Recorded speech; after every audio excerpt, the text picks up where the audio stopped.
누가복음 4장 16절에서 19절까지의 말씀을 제가 읽겠습니다. 이제 다 같이 자리에서 일어나 하나님의 말씀을 경청하십시오. 예수께서 그 자라나신 곳 나사렛에 이르사 안식일에 늘 하시던 대로 회당에 들어가사 성경을 읽으려고 소심해 선지자 이사야의 글을 드리거늘 책을 펴서 이렇게 기록된 데를 찾으시니 곧 주의 성령이 내게 임하셨으니 이는 가난한 자에게 복음을 전하게 하시려고 내게 기름을 부으시고 나를 보내사 포로된 자에게 자유를 눈먼 자에게 다시 보게 함을 전파하며 눌린 자를 자유롭게 하고 주의 은혜의 해를 전파하게 하려 하심이라 하였더라. 아멘. 하나님께서 이 말씀을 우리에게 은혜 주시기를 원합니다. 2018년 이후 우리 교회가 종교개혁 기념주의를 그냥 지나쳐왔다는 사실을 이번에 제가 알게 되었습니다. 2013년 제가 부임한 이후 해마다 10월 마지막 주일에는 빠지지 않고 이 날을 기념하며 말씀을 전했는데 교회에 큰 시련이 있은 후 이듬해 2018년부터는 중단되었습니다. 여러분은 어떻게 생각하실지 모르나 우리 개혁교회에서 종교개혁 기념주일은 마치 유대인의 6월절과 같은 의미입니다. 이 개혁의 운동을 통해서 우리 개혁교회가 리포엄드 처치가 탄생했기 때문입니다. 1517년을 중심으로 이 개혁운동이 일어날 때 교회는 당시 세계를 지배하던 유럽에서는 대적할 대상이 없는 막강한 세력이었습니다. 그때 교회의 힘이 얼마나 강했는지를 알 수 있는 여러 가지 일례가 있습니다. 가장 큰 중심은 하나님의 말씀을 교회가 교회의 뜻대로 재단하고 편집하고 또 그것을 하나님의 뜻으로 이렇게 세울 수 있었던 그런 시대입니다. 가령 고린도전서 14장 34절의 말씀을 보면 여자는 교회에서 잠잠하라. 그들에게는 말하는 것을 허락함이 없나니 율법에 이른 것 같이 오직 복종할 것이요. 중시의 교회는 이 고린도전서 14장 34절의 말씀을 문자적 의미로 이미 해석합니다. 그래서 그 이후로 교회 내에서 여성들이 말하는 것을 교회법으로 금하였습니다. 그래서 1565년 교황 레오 10세 때 시스틴 성당에서부터 시작하여 여성 연주자들의 연주와 성가대 활동을 금합니다. 교황 식스투스 5세 시대부터는 모든 카톨릭권 도시의 극장까지 그 법이 확대됩니다. 이런 여파로 이후 교회의 성가는 이른바 카스트라토라 불리는 거세된 남성 연주자들이 성가를 도맡아 하게 되었습니다. 카스트라토는 거세하다라는 뜻을 가진 라틴어 카스트라레에서 파생된 용어입니다.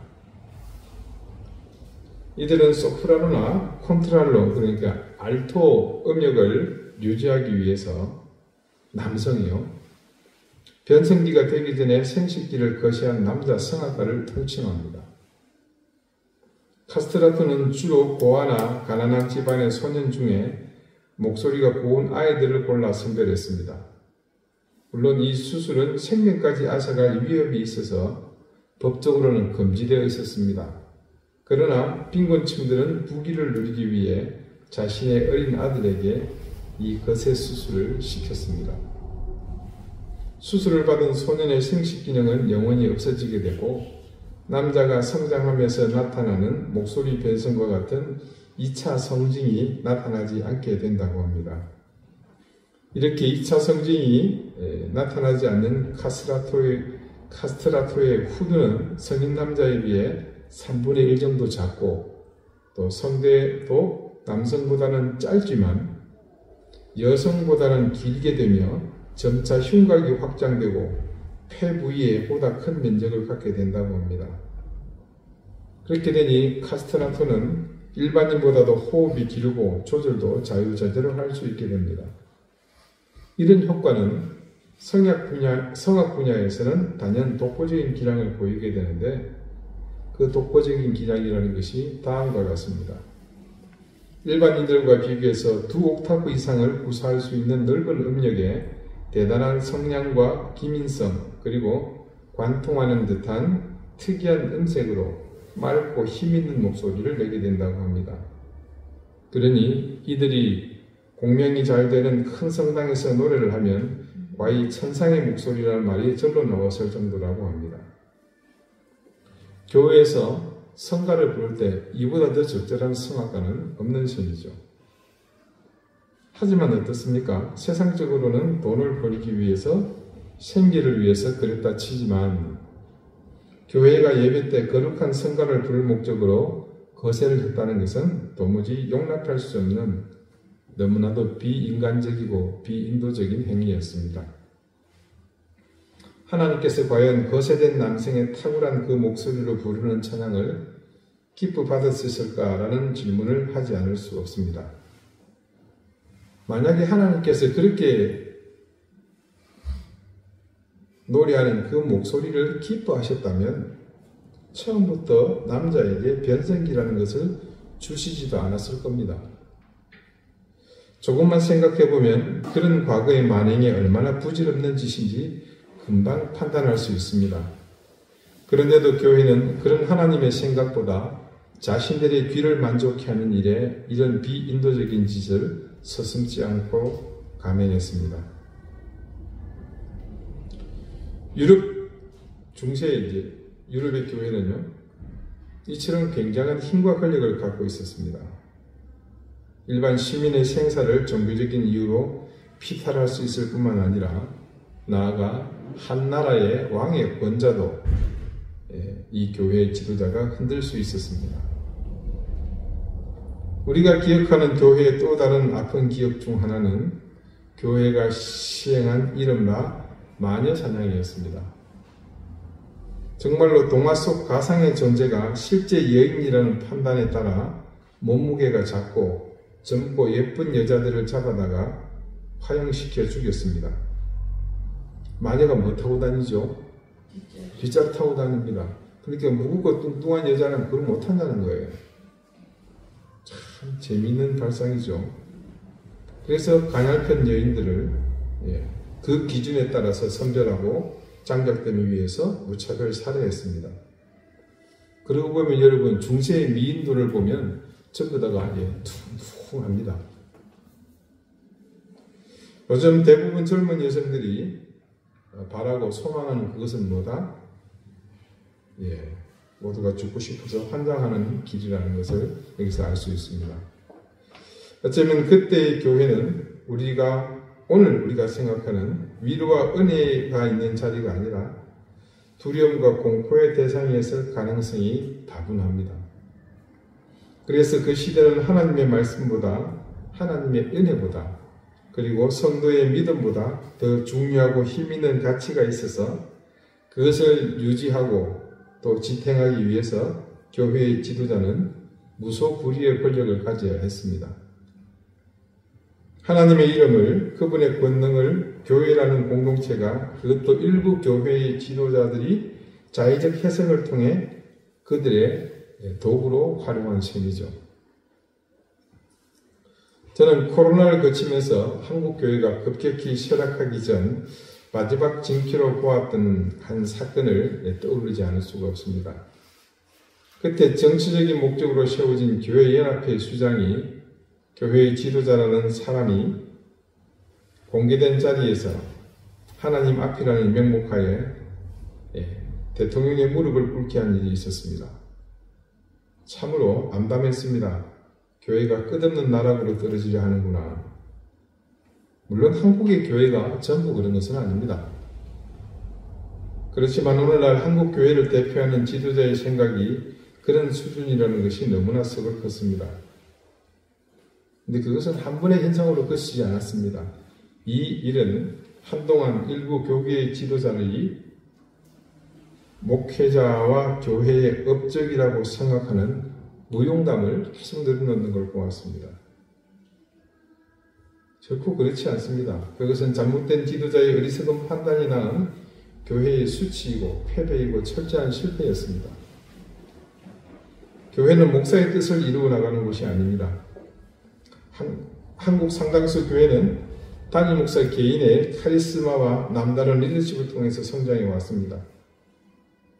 몇백 명이 모이던 교인의 수가 1000명을 넘게 되고 수천 명을 넘고 10,000명을 넘기는 대형 교회로 성장했습니다.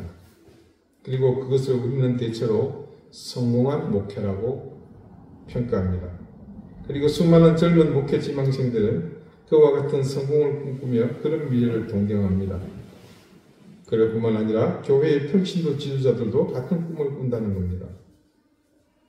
근데 이 성공이라고 판단하는 것의 기준이 무엇일까요? 이 조금은 위험한 질문에 주저없이 하나님께서 은혜를 주셨다고 그래서 성장하게 되었다라고 합니다. 하지만 그 질문에 대한 그와 같은 대답은 모범 답안이 될 수는 있을지 몰라도 엄연히 말하면 오답입니다. 누가 성공한 것이고 무엇을 성공시켰다는 겁니까? 큰 건물에 수많은 교인이 모이는 성장한 교회가 무엇을 성공했다는 걸까요? 그것은 단지 세상 기준으로 볼 때 그 교회의 지도자가 그의 인생에 성공했다는 것이겠죠. 하지만 중요한 것 하나, 성공의 주체가 불분명합니다. 그저 그 성공은 남의 눈에 보일 때 그것이 어떻게 평가되는가 하는 것이 기준일 뿐입니다. 교회의 성공, 목회자의 성공, 과연 대답은 무엇일까? 한국교회 위대한 신앙의 자선이었던 고 한경직 목사님이 생전에 이런 말씀을 하셨습니다. 나는 지금까지 내가 한 번도 목회에 성공했다고 생각해 본 적이 없습니다. 저 시골에서 평생 목회한 사람이 목회에 성공한 사람인지 내가 목회에 성공한 사람인지 하나님 앞에 가봐야 알 수 있습니다. 짧은 시간이었지만 우리와 같은 시대를 사셨던 위대한 스승과 같은 목회자의 고백이기에 가슴에 큰 울림이 있었습니다. 한 목사님은 그 성공의 기준이 무엇인지 분명 아시기 때문에 자신의 목회에 대해서 스스로 성공한 목회자라 감히 말씀하시지 않으셨던 겁니다. 분명한 성공의 기준은요, 하나님께서 그 목회 인생을 통해서 무엇을 성취하셨냐는 겁니다. 자신의 의지대로 대형 교회가 되고 자신이 능력이 있어서 사람들이 몰리는 것이 무조건 하나님의 뜻일까? 그렇게만은 볼 수 없는 노릇입니다. 설령 정말로 내가 탁월하고 뛰어난 능력이 있어서 그렇게 성장했다고 하지만 하나님이 원하시는 방향과 맞지 않다면 그것은 잘못된 것입니다. 그것은 우리 개개인도 마찬가지입니다. 성도 개개인, 우리의 뜻이라는 것도 같은 이치입니다. 우리 교회가 동일하게 우리 개개인의 바람을 이루어가는 것도 아니며 모두의 바람을 이어가는 것도 아닙니다. 그래서 교회라는 것은 어떤 형태든지 하나님의 뜻이 교회의 지도자를 통해서 또한 성도 개개인을 통해서 그리고 그들이 모여있는 이 공동체를 통해서 나타나고 힘을 얻고 그것이 온전히 이루어져 가야 하는 것이 되어야 합니다. 그러니 교회가 목사들이 내 생각대로 되지 않는다고 해서 분노할 필요가 없지요. 내 생각과 맞지 않다고 해서 소리를 높일 이유가 없는 겁니다. 생각해 봅시다. 그 하나님의 뜻과 그에 따른 하나님의 교회에 대한 요구는요, 시대에 따라서 상황에 따라 언제든 다양하게 나타날 것이고 나의 세대를 지나 다음 세대에는 더 다양하고 변화된 모습으로 나타날 겁니다.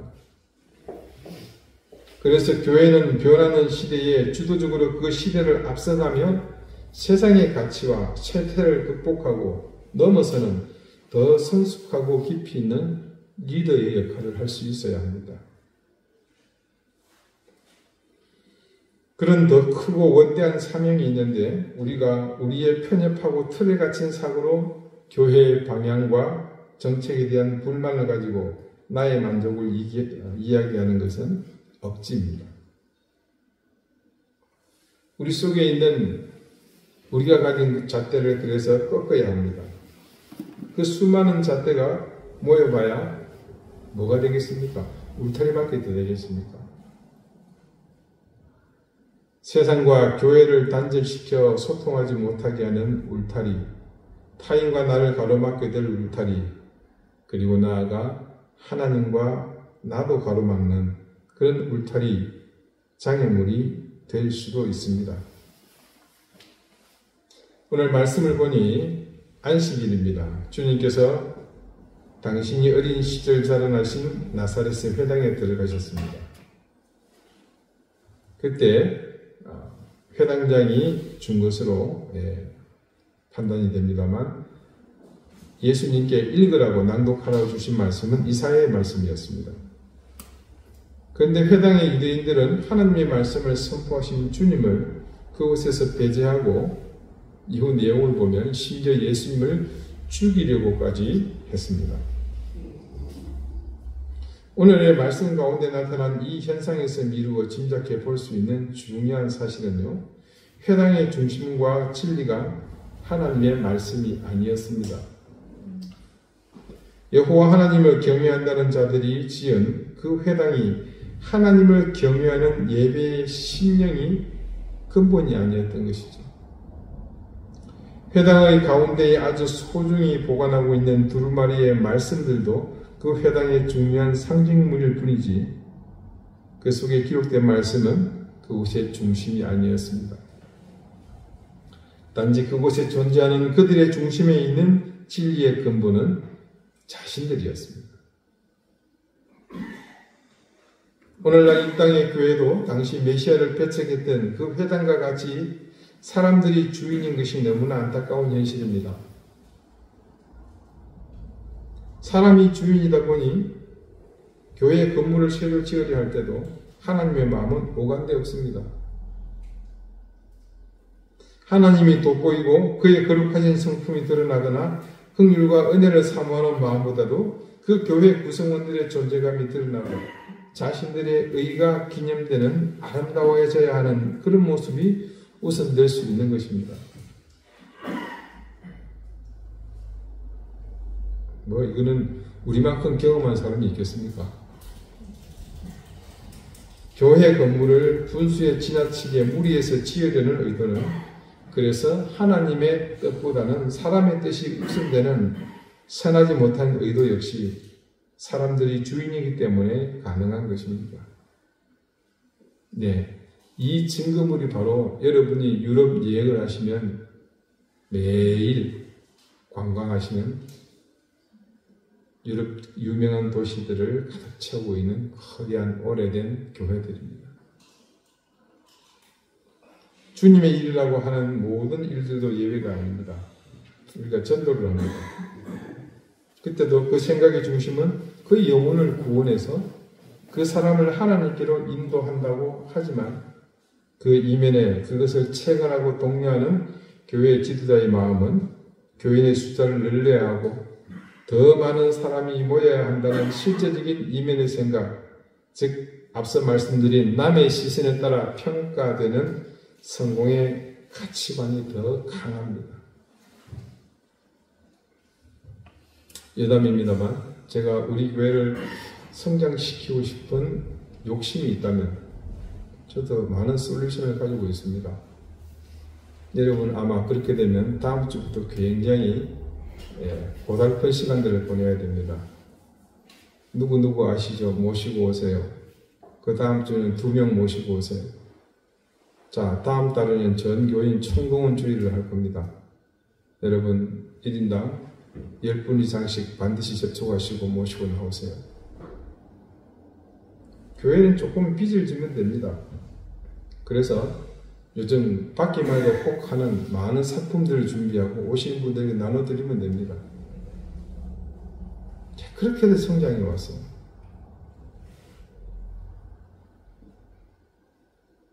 소위 카리스마로 목회를 성공했다고 하는 분들은 그 밑에 수많은 젊은 목회자들의 피땀이 깔려 있습니다. 대대대대 복습니다.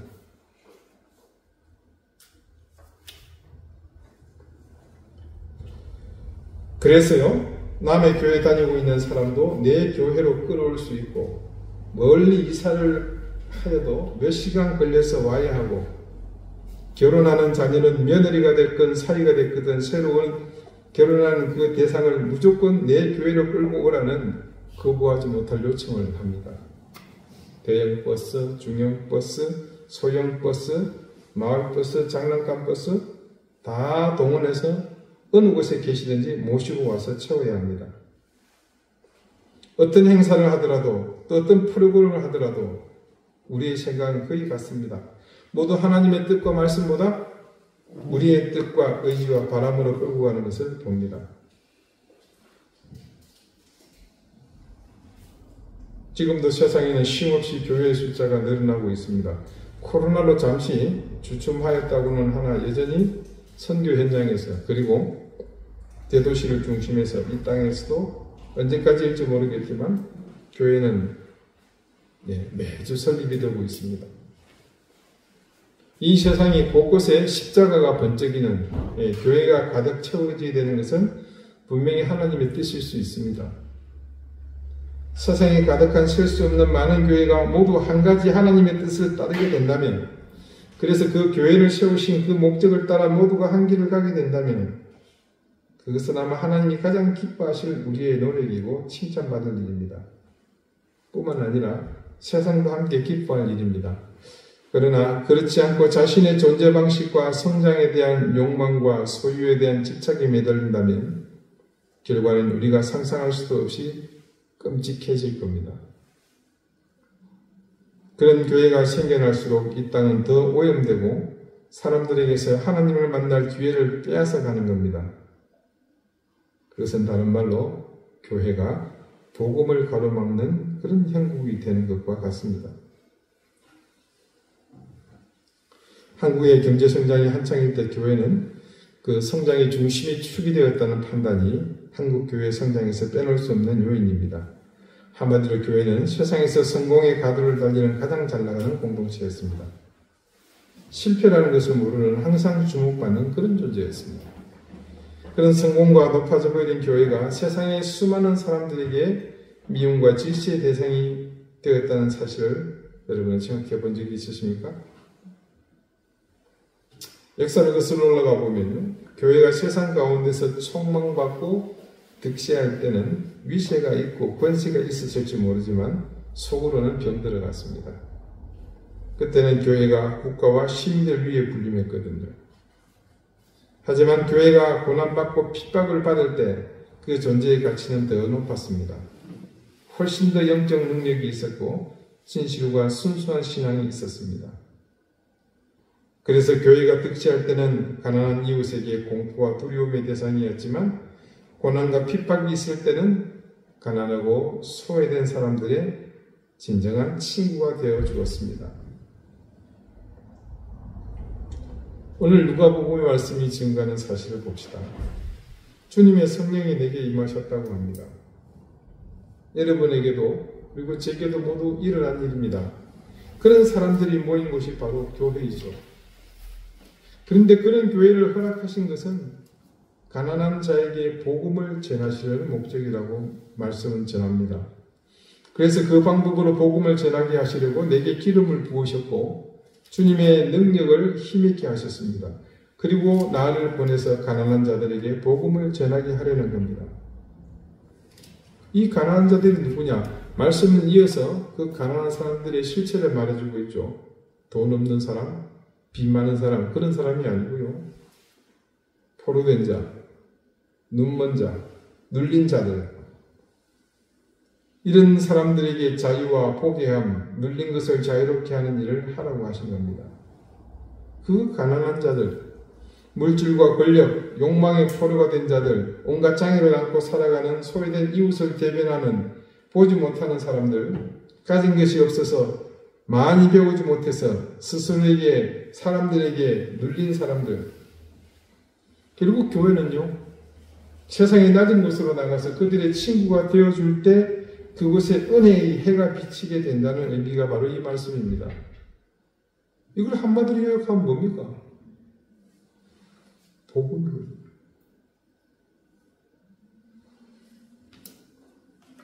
이사야 선지자를 통해서 말씀하셨던 그 예언의 말씀이 오늘 교회가 어떤 것을 지향하는 공동체가 되어야 하는지 오늘 신약에 다시 한번 우리 주님의 입술로 친히 세상에 이 복음을 선포하신 겁니다.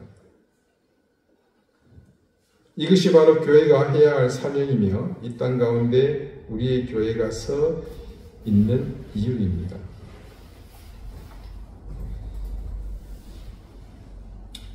예배를 시작하면서 말씀드렸습니다만 역사적으로 보면요. 1515년에 처음으로 로마 교회는 당시의 재정을 타개할 목적으로 면죄부 판매를 대대적으로 시행합니다. 뭡니까? 돈 주면 죄를 용서해 준다는 거예요. 이에 대한 얘기는 많습니다만 시작하면 끝이 없기 때문에 다음 기회에 한번 말씀을 드리겠습니다. 자, 이런 터무니없는 일을 벌이게 되자 그에 반발해서 당시 비텐베르크 대학의 신학 교수요 또 실제로 사제이기도 한 마틴 루트가 1517년 10월 31일에 이 면죄부 판매와 관련해서 95개 조 논제의 항의문을 작성해서 이 비텐베르크 대학의 성교회 정문에 게시를 했습니다.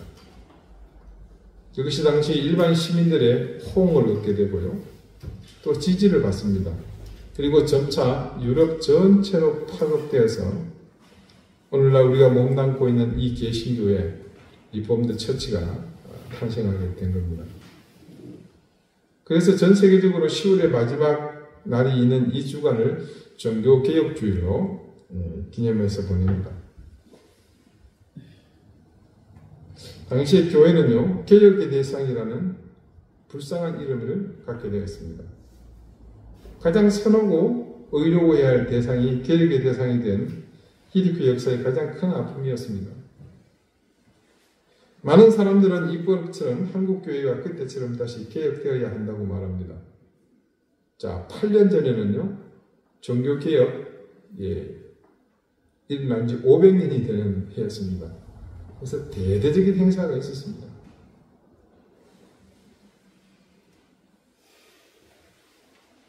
이게요, 중재담입니다만, 기독교 역사가 500년 단위로 좀 굵직한 일들이 일어났었거든요. 그래서 뭔가 새로운 일이 일어날 것이라는 기대가 있었지만,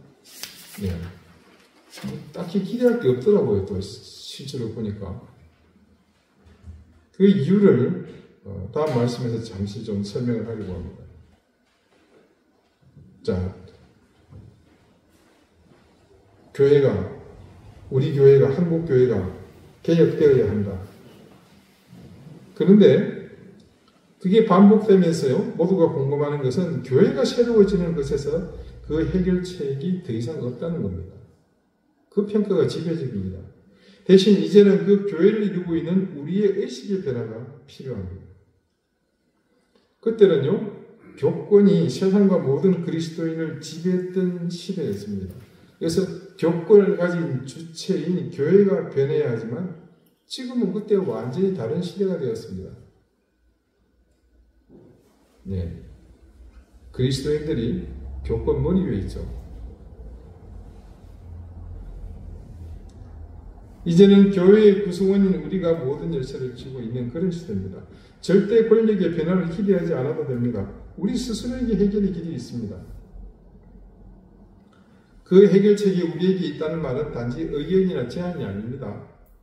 그것은 우리 각 사람이 교회라는 사실을 믿는다면 그 의미가 얼마나 우리에게 구체적으로 연결되는지 그 중요한 이유를 알 수 있습니다. 그래서 종교개혁은 그 대상이 보편의 교회보다는 더 구체적으로 우리에게 요구된다는 사실을 이제 깨닫게 됩니다. 그러므로 우리의 신앙이 오직 믿음으로, 오직 은혜로, 오직 말씀으로 하나님만을 바라보는 그런 신앙이 되어야 합니다. 시대는 점차 많은 것을 잃어가고 있습니다. 수많은 가치들이 상실되고 있죠. 이 시대를 구원할 대상은 세상 어디에도 이제는 없습니다. 그래도 유일한 희망은 교회입니다. 그래서 여러분 한 사람 한 사람이 서 있는 것이 이 시대의 유일한 희망입니다. 나 한 사람이 과연 뭘 하겠는가 하는 생각? 그것은 주님이 주신 생각이 아닙니다. 그런 생각이 드실 때는 버리십시오. 그리고 여러분 스스로가 늘 하고 있는 것처럼 말씀과 은혜 그리고 믿음 앞에서 서가는 것을 당당하게 감당하시기를 바랍니다. 저는 우리 이든교회 교우들께서는 적어도 그럴 수 있다고 믿습니다. 왜냐하면요, 우리가 지금 계속 노력하고 있는 중요한 가치 한 가지가 있죠. 우리의 신앙이 정직해지기를 바라며 우리의 믿음이 올바른 길로 가기를 늘 애쓰고 있지 않습니까? 그 노력, 정직한 신앙과 올바른 믿음을 갖고자 하는 우리의 노력, 그것이 지향하는 바가 바로 종교개혁의 핵심 가치와 다르지 않기 때문입니다. 여러분, 개혁은요, 이례적으로 일어나고 사라지는 것이 아닙니다. 508년 전 우리 믿음의 선배들이 시작한 그 결단, 그리고 그들이 회복하려 했던 가치를 위한 희생은 지금도 우리를 통해서 지속해야 할 사명입니다. 그리고 그 지속할 개혁의 의지는 우리 개혁교회의 생명입니다. 호흡이에요. 그것이 멈추게 되면 우리의 교회는 살아가야 할 명분도, 이유도, 동력도 모두 사라지게 됩니다. 늘 제가 강조했죠. 우리 각자가 교회입니다. 여러분, 우리 주보 앞에 우리 교회 이름을 소개할 때 뭐라고 적어놨죠? 우리는 이든 교회입니다. 처음에는 우리가 제가 했었어요. 근데 그렇게 되면 우리만 교회 같잖아요. 그래서 그건 좀 너무 교만하고 그래서 우리 너희들로 바꿨습니다. 물론 다른 교회들도 그렇게 하시겠지만 우리는 매주일 이 사실을 주보를 통해서 눈으로 봅니다. 그리고 마음으로 다짐합니다. 그래서 어디 내놔도 자랑스럽지 않은 그런 숫자지만 그러나 저는 여러분 한 사람 한 사람이 수백 수천의 교회보다 교인들보다 더 가치 있는 존재로 느꼈습니다. 여러분, 우리가 애쓰고 노력하는 것들이 결코 적은 것이 아닙니다. 여러분 한 사람이 그렇게 서가는 것이 이 시대를 지켜가는 것이고 종교개혁 운동을 통해서 탄생한 이 교회를 떠받치는 가장 중요한 힘임을 늘 기억할 수 있기 바랍니다. 기도드리겠습니다. 하나님, 이 땅의 교회를 긍휼히 여겨주시기를 간절히 구합니다. 실추된 교회의 이름이 회복되어서 다시 연약하고 지친 사람들의 진정한 친구가 되어주기를 원합니다. 508년 전 마틴 루터의 종교개혁의 의미가 우리의 신앙을 다시 되돌아보는 그런 시간이 되게 하시고 주님의 간절한 바람을 이루어가는 우리가 되게 해 주십시오. 이제는 교회를 넘어 스스로 교회인 각 사람의 심령이 개혁의 의지로 거듭나서 그 뜻을 지속하게 해 주십시오. 그 뜻을 지속하는 것이 곧 우리의 호흡이며 생명이며 이 시대의 마지막 유일한 소망인 이 교회를 떠받치는 근간이 됨을 우리 스스로 자각하며 그 자각의 속에서 살아가게 해 주십시오. 예수 그리스도 이름으로 기도드립니다. 아멘.